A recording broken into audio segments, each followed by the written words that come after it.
Office of Emergency Management, or 7 World Trade Center, was on the north side. The World Trade Center, the 2 towers sat in the middle. That had been hijacked and their destinations were uncertain at that time. This is a live picture of Lower Manhattan, missing two of its most familiar profiles, obviously. The twin trade towers of the World Trade Center, iconic buildings here in New York, really representing, symbolic, if you will, of the enormous economic strength of this country. They sustained an attack in 1993. They were reopened. The country came back from that, and we went about our merry way again, thinking that in Fortress America this couldn't possibly happen. But of course it has. Neil Livingston is one of the most widely recognized experts on international terrorism. Mr. Livingston, we keep coming back to the same issue. This was a very sophisticated attack. This was not just a lone suicide bomber of some kind. 4 hijacking simultaneously. It's strange because my building, tower number 1, was the first to be struck. It was the second of the 2 to collapse. I had been out on the street not even a minute. I had made my way 1 block over to not so much the outside office areas of the side that I was on. And then we made our way to the stairwell and in a very orderly fashion made our way down 81 flights. Was there a check? I mean, was it, Fred, are you here? Bill, are you here? Mary, are you here? Yes. Have a strong degree of probability that it's bin Laden, but I think you have to recognize that we are part of a world community, and we have to make sure that before we go out and do something, and I agree with you, if we get the persuasive evidence that we all believe is coming in, that we should have a proportionate response. But nevertheless, we also have to recognize that we have allies in the Middle East, we have allies in Europe. That we Name one that would argue without responding today without even asking them. Name one. I think the Egyptians, I think the Saudi Arabians. But the Saudi Arabians, whose riches depend on us, would be angry for us. Not put those rescue workers into danger themselves. So that is obviously the problem. We were told by a couple of people that were in there before rescue workers that there are bodies, a number of bodies lying around in the debris and on the street there. Obviously, part of the job will be to bring them out. We are also told by Port Authority officials that the building over there, which is building number 7, which you can see, that there is some concern on the part of Port Authority officials about the stability of that building at this point. Capability for such a huge operation. Many world governments have ordered defense alerts and called emergency security meetings. In Moscow, President Vladimir Putin... Through the day, an inferno raged in World Trade Center building number 7, another massive office tower. Firefighters feared that it would collapse. Stand back, stay as close as you can where you're not in the way. But for hours, they stood cut off from the rubble, feeling both fierce and helpless because they were not allowed into the rescue area.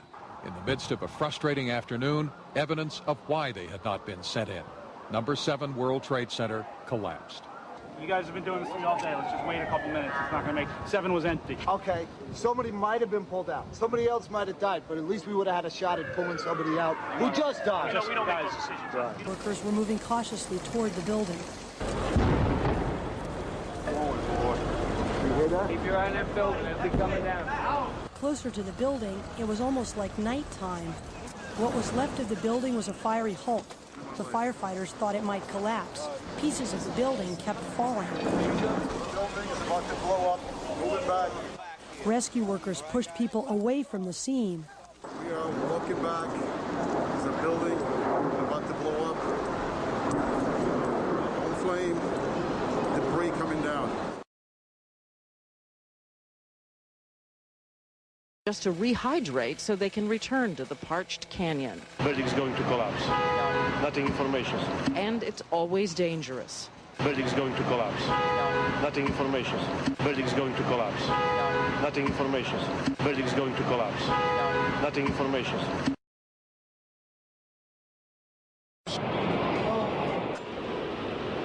And then late afternoon, 5 p.m., still another building collapses. 7 World Trade Center, ruined by falling debris from the Twin Towers.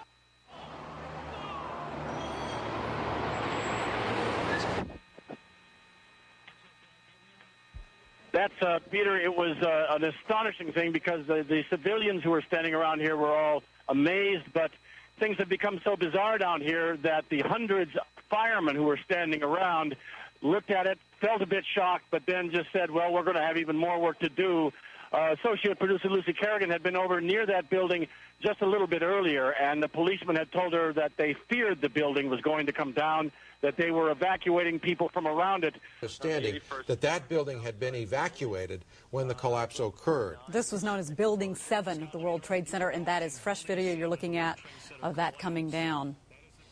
Now, again, they were able to get everybody out of that building before it collapsed. So I don't know whether it was accomplished by demolition experts or whether it just happened as a consequence of what occurred earlier today. Understanding that that building had been evacuated when the collapse occurred. This was known as Building 7 of the World Trade Center, and that is fresh video you're looking at of that. When the collapse occurred. This was known as Building 7 of the World Trade Center, and that is fresh video you're looking at. For Ann Wilson, yesterday's attacks brought back horrible memories from her childhood. I grew up in England. I was in the Blitz during the war, and when I saw the devastation.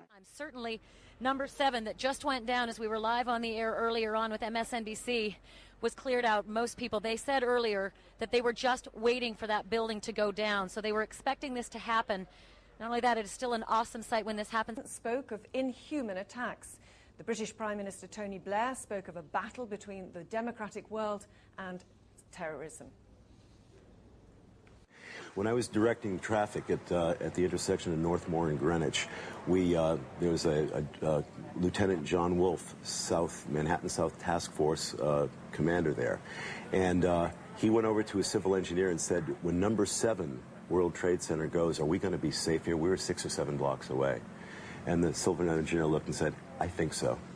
So we're talking about 10 blocks. When the towers came down, yeah, like I say, they basically crumbled into themselves. Yeah. Did they knock over any other structures, smaller structures, brownstones, stores? That I can tell you from having been there afterwards, not as much as you would have thought. One of the things that I think is awfully hard. Give me a sense, just your best guess of how many people were in that area where you were. Are we talking hundreds of people? These are rescue workers, firefighters, police officers, and the rest? Several thousand. Several thousand people. By the time we left, several thousand people were there helping. And when you got there at 2 o'clock in the morning, and I realized the last thing you were doing when you arrived at 2 o'clock in the morning was counting the number of people around you. Are as he put it, quote, a part of a very heavy focus by the FBI, being looked at as suspects. White shirt, they both had black hair. As he described them, they weren't really light-complected. Evidently, but what happened was they did impound the car.